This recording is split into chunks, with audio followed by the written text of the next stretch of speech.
Bismillahirrahmanirrahim. Assalamualaikum warahmatullahi ta'ala wabarakatuh. Alhamdulillah, wassalatu wassalamu ala rasulillah Sayyidina Muhammad ibni Abdillah wa ala alihi wa sahbihi wa mawalah, wa la hawla wa la quwwata illa billah, amma ba'du. Para pemirsa, para pengikut, para pecinta YouTube MZT Malang Raya, alhamdulillah kita diberikan kesempatan oleh Allah Subhanahu wa Ta'ala untuk melanjutkan pembahasan kita di dalam pembahasan sholat, ya, yang mana di dalam pembahasan kita yang sebelumnya kita membahas hal-hal yang berhubungan dengan sahnya sholat Jumat atau syarat-syarat sahnya sholat Jumat, yang mana insya Allah kali ini juga kita masih membahas di sekitar, ya, pembahasan sholat Jumat, yang mana kita kali ini masuk di dalam pembahasan rukun-rukun khutbah, yang mana khutbah ini, ya, khususnya khutbah yang wajib, yang harus, yang bahkan disyaratkan khutbah tersebut ada di dalam sholat Jumat sehingga menjadikan sholat Jumat yang didirikan itu adalah sholat Jumat yang sah, ya. Sekarang kita membahas rukun-rukun khutbah yang mana harus itu semua terpenuhi di dalam khutbah yang dilakukan oleh seorang khotib, ya, sehingga sahnya khutbah di sini juga bisa menjadikan sahnya sholat Jumat yang kita semua dirikan, ya. Di sini diawali dengan lafadz yang beliau jelaskan di sini, musannif hafizahullahu ta'ala, wahiyya khomsatu, ya, wahiyya khomsatu awwaluha, khomsatun awwaluha. Ada 5 syarat di dalam rukun-rukun khutbah, ya, ada 5 rukun di dalam khutbah, yang mana yang pertama ini adalah hamdulillahi maulana, ya, mengucapkan pujian kepada Allah Subhanahu wa Ta'ala, yang mana ini juga disyaratkan wa yushtaratu fihi lafzul jalalah, disyaratkan di dalam lafaz pujian kepada Allah Subhanahu wa Ta'ala menggunakan lafzul jalalah, yaitu menggunakan lafaz Allah, ya, yang mana namanya Allah ini sebagaimana yang telah kita ketahui sangat banyak, ya, bahkan ada 99 nama Asmaul Husna, nama-nama yang baik bagi Allah Subhanahu wa Ta'ala. Akan tetapi di dalam pujian yang disyaratkan di dalam khutbah itu harus menggunakan lafaz Allah atau menggunakan lafzul jalalah sebagaimana yang disyaratkan oleh para ulama. Begitu juga, ya, pujian di sini, ya, harus menggunakan bahasa Arab yang menggunakan lafaz alhamdu. Lafaz alhamdu atau yang terubah dari lafaz alhamdu tersebut, ya, entah lafaznya yang kita sebutkan adalah alhamdulillah, atau kita sebutkan misal, ya, pujian tersebut ahmadullah atau nahmadullah atau hamdan lillah atau hamidan lillah, maka yang masih, ya, terkait dengan lafaz alhamdu, ya, ini yang masih diperbolehkan dan memenuhi syarat di dalam rukunnya khutbah yang pertama ketika menyebutkan pujian kepada Allah Subhanahu wa Ta'ala. Maka seandainya mengganti lafaz alhamd yang artinya itu pujian dengan lafaz as-sana yang artinya juga sama memuji, maka di sini dijelaskan oleh para ulama itu tidak sah, yaitu tidak sah. Atau mengganti lafzul jalalah, lafaz Allah menggunakan salah satu sifat dari sifat-sifatnya atau salah satu nama dari nama-namanya, ya, Alhamdurrahim semisal, atau Al-Malik atau Al-Jalil, ya, maka juga di sini tidak sah dan tidak memenuhi rukunnya khutbah, yaitu alhamdulillah. Ya, ini semua tidak lain dan tidak bukan didasari karena hadisnya Rasulullah Shallallahu Alaihi Wasallam yang mana diriwayatkan oleh Sayyidina Jabir radhiyallahu taala anhu haitsu qala kanat khutbatun nabi sallallahu alaihi wasallam yaumal jum'ati yahmadullah wa yuthni alaihi. Ya, khutbahnya Rasulullah itu memuji kepada Allah Subhanahu wa taala, ya. Kemudian rukun yang kedua adalah sholli ala nabiyyi fihi ma aliyul mahal, ya. Bersolawatlah kepada Nabi Muhammad Shallallahu Alaihi Wasallam. Ini adalah rukun yang kedua, yang mana di dalam rukun khutbah yang kedua ini berarti harus ada solawat yang diucapkan kepada baginda besar Muhammad Shallallahu Alaihi Wasallam. Di sini beliau menyebutkan alasan yang sangat bagus, yang mana ketika di sini dikatakan li'annaha ibadatun iftaqarat ila dzikrillah faftaqarat ila dzikri Rasulillah sallallahu alaihi wasallam kal adzan wa shalah. Ya, yang mana khutbah ini adalah zikir, ya. Adalah ibadah yang butuh, yang harus disebutkan di dalamnya zikir kepada Allah, maka senantiasa ketika disebutkan zikir kepada Allah Subhanahu wa taala pasti di situ ada penyebutan juga zikir kepada baginda Muhammad Shallallahu alaihi wasallam dengan menyebutkan sholawat kepada beliau. Dicontohkan seperti azan. Ya, azan ada la ilaha illallah, asyhadu an la ilaha illallah, asyhadu anna Muhammadar Rasulullah. Begitu juga di dalam sholat ketika di tahiyat yang terakhir, ya. Maka ini juga di dalam khutbah sama. Ya, ini juga di dalam khutbah sama. Ya, di sini menunjukkan, beliau jelaskan sedikit bahwasannya bahkan di dalam matan atau di dalam nazm beliau sebutkan di sini wa sholli ala nabiyyi fihi ma'alil mahal. Ya, bersolawatlah kepada Nabi Muhammad Shallallahu Alaihi Wasallam di dalam dua khutbah. Ya, begitu juga alhamdulillah tadi, hamdalah tadi juga disyaratkan di dalam dua khutbah. Khutbah yang pertama dan khutbah yang kedua.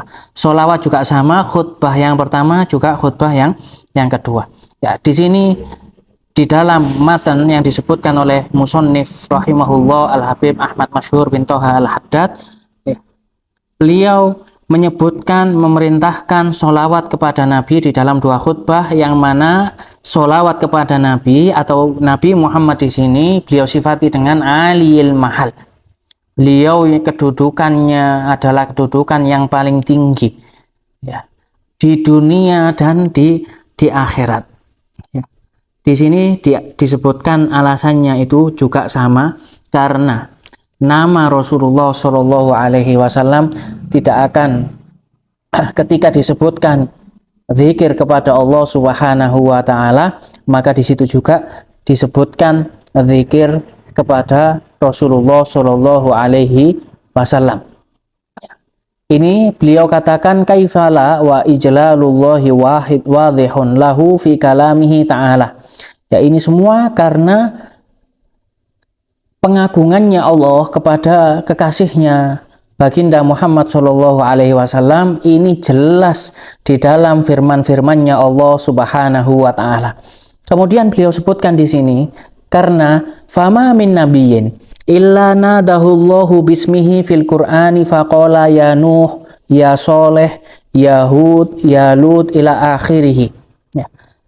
Yang mana di sini diambil dari firman-firmannya Allah Subhanahu wa taala, yang mana ketika Allah Subhanahu wa taala menyeru, memanggil para nabi-nabinya dengan namanya secara langsung.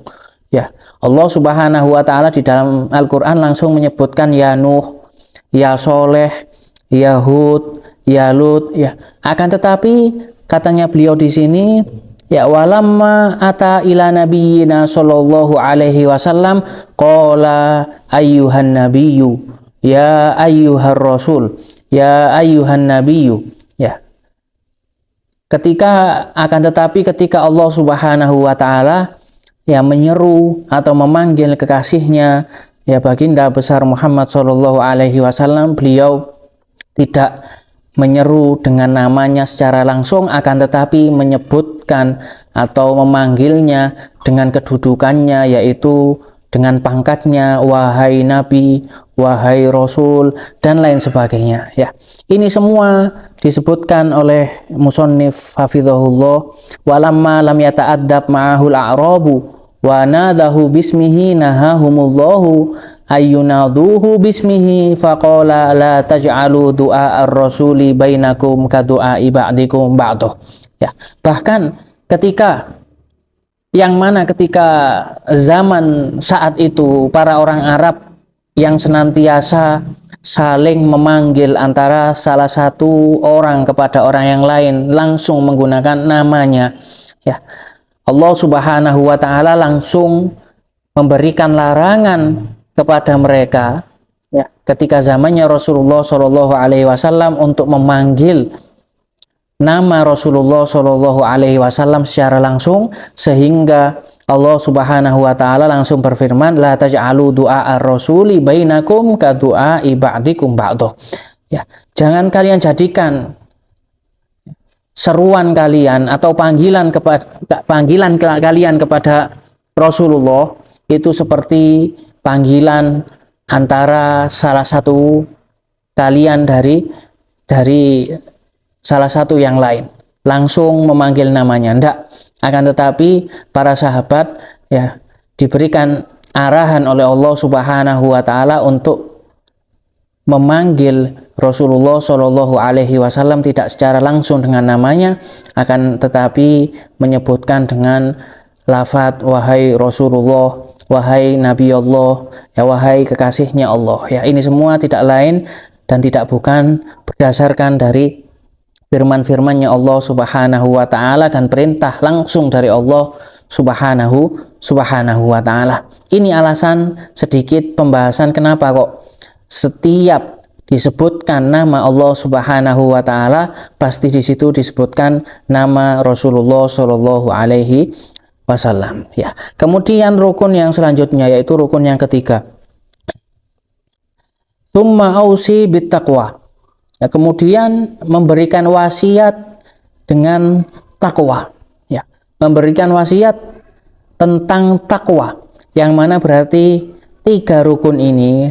Yang pertama itu adalah hamdalah, kemudian sholawat kepada Rasulullah Shallallahu alaihi wasallam, kemudian wasiat dengan takwa. Ini disebutkan secara urut karena menunjukkan bahwasanya 3 rukun ini harus dilakukan secara tertib.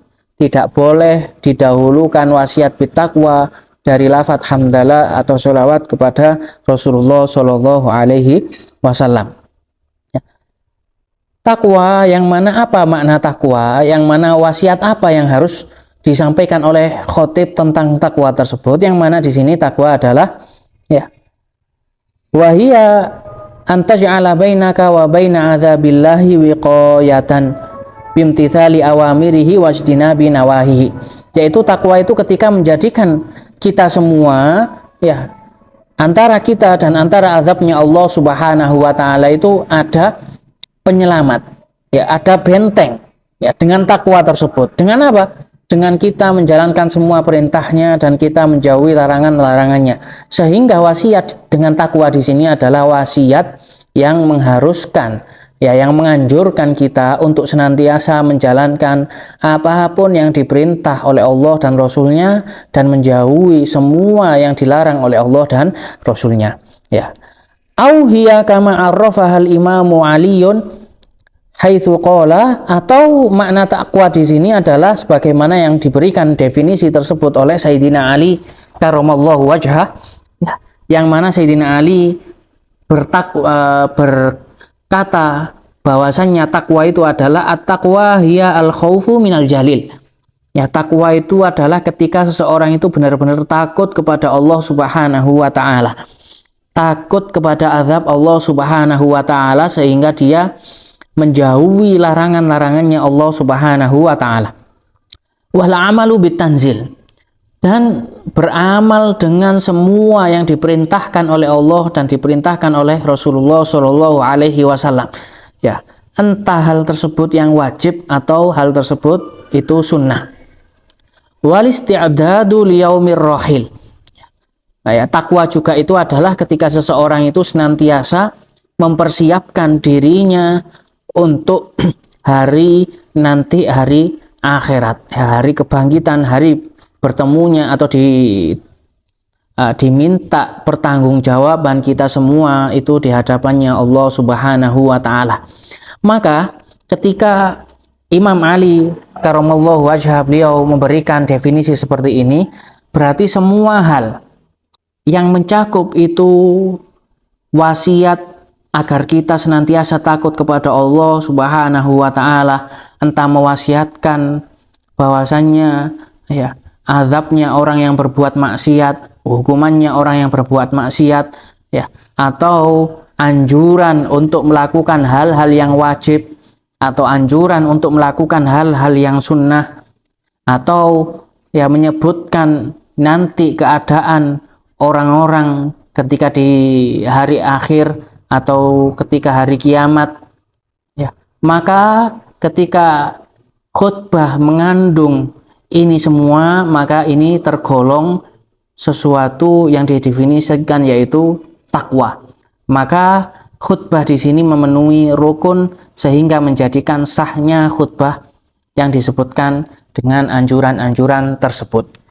Ya, ini sedikit rukun dari takwa dan pembahasan dari takwa atau definisi dengan takwa, yang mana takwa itu juga mencakup tidak hanya hal yang wajib saja, akan tetapi juga hal yang sunnah atau tarhib wa tarhib, entah itu anjuran atau entah itu larangan atau batasan atau tentang memberikan kita ini wanti-wanti supaya kita ini senantiasa takut kepada Allah Subhanahu wa taala. Ya.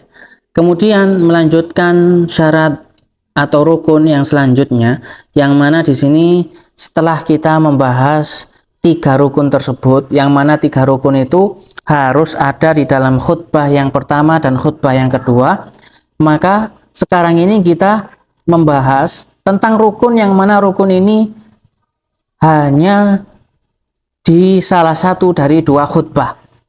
Ya, kadang bisa kita lakukan rukun tersebut di khutbah yang pertama atau di khutbah yang kedua, atau juga nanti yang terakhir, rukun yang terakhir ini harus kita jalankan rukun tersebut hanya di khutbah yang kedua. Yang mana rukun yang selanjutnya adalah wa fi ihdahuma ayatan nikra min hadhi rabbis sama. Yang mana rukun yang selanjutnya adalah membaca ayat Al-Quran di dalam salah satu dari 2 khutbah. Ya, membaca ayat Al-Quran di dalam salah satu dari 2 khutbah. Yang mana ayat di sini diharuskan itu harus sebagaimana yang disebutkan di sini, wala budda min qiraati ayatin kamilatin mufhimah. Harus disyaratkan ayat yang dibaca di dalam salah satu dari 2 khutbah di sini adalah ayat yang sempurna, ya, semua tanpa kita putus, ya, tidak boleh setengah ayat atau seperempat ayat, dan juga disyaratkan ayat yang kita baca di dalam salah satu dari 2 khutbah ini adalah ayat yang mufhimah, ayat yang dapat difahami oleh seseorang yang mendengar, yang bisa memahamkan orang yang mendengarkan ayat tersebut. Ya. Maka ketika seseorang itu menyebutkan khutbahnya dan membaca salah satu ayat di dalam Al-Quran dengan sedikit atau tidak sempurna satu ayat, atau sempurna satu ayat tapi ayat tersebut tidak memahamkan, ya, seperti Yasin misalnya, ini satu ayat akan tetapi ayat tersebut ya tidak difahami oleh kita, ya, walaupun itu semua mempunyai makna di sisi Allah Subhanahu wa taala sebagaimana yang ditafsirkan oleh para ulama mufassirin, oleh ulama ahlu tafsir. Ya, akan tetapi secara umum, secara akal kita ini tidak bisa memahami ayat Yasin cuma seperti itu. Ya. Maka di sini disyaratkan ayat tersebut harus mufhimah, harus bisa memaafkan. Kemudian rukun yang kelima ya, adalah wa fil akhirah ad-du'a'u lil mu'minin wal mu'minat la bid dunya bal biddin ya. Rukun yang kelima adalah doa, kita mendoakan semua orang mukmin dan orang mukmin yang laki-laki dan orang mukmin yang perempuan atau orang muslim semuanya ini ya didoakan di dalam khutbah yang kedua. Ya. Dibacakan doa di situ untuk orang muslim dan orang muslimat, mukmin dan mukminat. Ya. Yang mana doa di sini adalah doa biddin atau doa tentang agama, ya, mendoakan kita, mendoakan semua orang muslim tentang akhirat, ya. Bukan tentang dunia, ya, bukan untuk mendapatkan urusan dunia, ya. Maka ketika ada doa di dalam khutbah, semisal doa, ya Allah berikanlah kepada orang muslim harta yang banyak, misal Allahumma urzuk lil muslimin wal muslimat, semisal seperti ini ya, malan katsiron mubarakan fihi, misal ya, harta yang banyak misal. Maka ini tidak dikatakan rukun dari rukun-rukunnya khutbah dan menjadikan khutbahnya ini tidak sah. Harus doa yang dari segi agama. Ya, semoga kita diselamatkan dari azabnya Allah Subhanahu wa taala. Ya, semoga ya Allah membantu orang-orang yang berjihad di jalannya Allah Subhanahu wa taala. Semoga Allah menggampangkan ibadah kita untuk senantiasa mendekatkan diri kepada Allah Subhanahu wa taala, ya. Atau semisalnya, dan ini semua juga harus diucapkan dengan bahasa Arab. Ya, ini semua harus dilafadzkan dengan bahasa Arab. Yang mana di sini dikatakan maksudnya doa biddin, ya doa kepada agama itu adalah bima ya'udu naf'uhu alaihim fi adyanihim. Ya, doa yang mana manfaatnya ini baliknya kepada agamanya mereka. Wa dzalika ma huwa raji'un manfaatuhu fil akhirati kal maghfirah war rahmah war ridwan. Ya, yaitu doa yang baliknya manfaatnya ini ke akhirat seperti pengampunan, ya, seperti kita mendapatkan pengampunan dari Allah Subhanahu wa taala, war rahmah atau kita mendapatkan rahmat, war ridwan atau kita mendapatkan ridho dari Allah Subhanahu wa taala. Ya. Wa in jama'a ma fihi khairun lahum fid dunya wal akhirah fala yadurru. Ya, maka ketika sudah ada doa biddin seperti tadi, kemudian ada kemasukan doa bidunya, maka di sini tidak masalah. Ketika sudah ada doa yang kita ucapkan ini adalah doa yang memberikan manfaat kita tentang agama, maka kemudian ketika berbarengan dengan doa yang memberikan manfaat kita tentang urusan dunia, maka di sini dikatakan maka tidak masalah. Tapi kalau doanya hanya ya real doa yang mengandung urusan supaya kita mendapatkan duniawi, maka ini menjadikan khutbahnya tersebut tidak sah. Ya, khutbahnya tersebut tidak sah. Kemudian di sini tanbih penutupan di dalam rukun-rukun khutbah di sini beliau menyebutkan tentang sunnah-sunnah yang dianjurkan untuk kita melakukannya ketika di hari Jumat dan malamnya, yaitu yang pertama memperbanyak sholawat kepada Nabi Muhammad Shallallahu Alaihi Wasallam. Ya, kemudian al-ikhtisalul ladzi yadkhulu waqtuhu bi fajri yaumil jum'ah li muridil huduriha. disunahkan mandi, yang mana masuknya ini ketika sudah masuk waktu fajar atau waktu subuh di hari Jumat. Ya, sunnahnya mandi di sini disunahkan bagi orang yang ingin untuk menghadiri sholat Jumat. Kemudian tanaduf, membersihkan diri. Tatoyub, ya, memakai minyak wangi. Wadunu minal imam, juga duduk dekat dengan imam ketika hadir sholat Jumat. Wal insot lil jum'ah, mendengarkan khutbah Jum'ah, lil khutbah. Wadhahab min tariqi wal audatu min ukhra, berangkat melaksanakan sholat Jumat dari satu jalan, ketika nanti pulang melewati jalan yang berbeda dengan jalan yang kita lewati ketika kita berangkat. Walin sirof ba'da sholah linahwit tijaroh, ya, kemudian salah satu sunnah yang dianjurkan di hari Jumat yaitu kita melanjutkan untuk berdagang atau melanjutkan kesibukan kita untuk mencari nafkah ketika selesai melaksanakan sholat Jumat. Ya, di sini dikatakan li'anna dzalika fihi barokatun liwurudihi, ya, karena seseorang yang melanjutkan pekerjaannya setelah melaksanakan sholat Jumat, di sini adanya barokah sebagaimana yang telah diriwayatkan. Kemudian wa yusannu lil imam adamu tabkir bal hudur inda dukhulil waqti wal mubadaratil khutbah.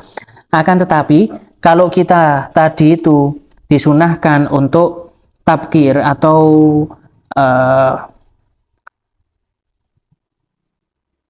maaf tadi belum Al-Fakir sebutkan, yaitu salah satu sunnahnya kita disunahkan untuk pagi-pagi atau lebih dahulu untuk iktikaf di dalam masjid. Ya, ini bagi seseorang yang ingin atau seseorang yang bukan khotib. Akan tetapi seorang yang khotib di sini dikatakan tidak disunahkan untuk datang awal waktu. Akan tetapi disunahkan bagi khotib itu ya untuk datangnya itu ketika sudah mau masuk waktunya, ya. Kemudian juga mempercepat langsung melaksanakan khutbah, ya. Kemudian disunahkan bagi dia ini untuk berdiri di mimbar, kemudian berpegang atau ya berpegang kepada kepada tongkat, ya, atau saif atau pedang, bahkan ketika zaman dahulu di dalam asna al khutbah biyadihil yusra, ya, di tengah-tengah khutbah dengan tangannya yang kiri. Wala yuharrik ra'sahu wala yadahu fi asna'il khutbah, dan tidak dianjurkan bagi seorang khotib untuk menggerakkan kepalanya atau tangannya di tengah-tengah khutbah. Wa yaj'al yadul yumna ala hafatil mimbar, ya, dan tangan kanan ini memegang pinggiran dari mimbar, ya. Ini salah satu sunnah yang dianjurkan untuk kita lakukan ketika kita menjadi seorang khotib atau kita cuma seorang yang menghadiri sholat Jumat, atau ketika kita sudah masuk di hari Jumat atau malam Jumat, ya. Ini semoga menjadi manfaat bagi kita semua, ya. Mungkin sekian pembahasan kali ini. Wallahul musta'an wa alaihi tuklan. Wassalamualaikum warahmatullahi taala wabarakatuh.